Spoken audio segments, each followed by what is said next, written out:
మిర్చి తర్వాత కొరటాల శివ రామ్ చరణ్తో ఒక మూవీ అనుకున్నారు.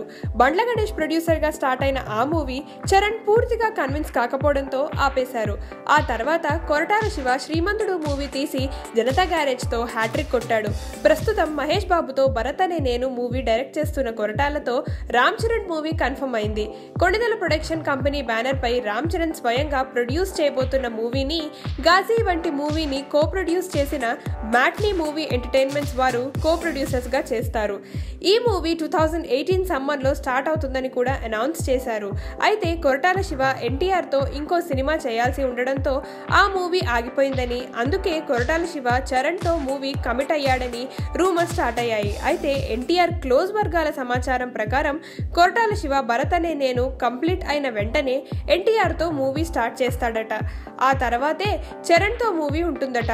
రామ్ చరణ్ ప్రస్తుతం సుకుమార్ డైరెక్షన్ లో నటిస్తున్నాడు. ఈ మూవీ సంక్రాంతికి రిలీజ్ అయ్యే అవకాశాలు చాలా ఉన్నాయి. Hi, I am Surendra Reddy. Please watch exclusive interviews and videos on India Glitch YouTube channel. Please subscribe to IG Telugu.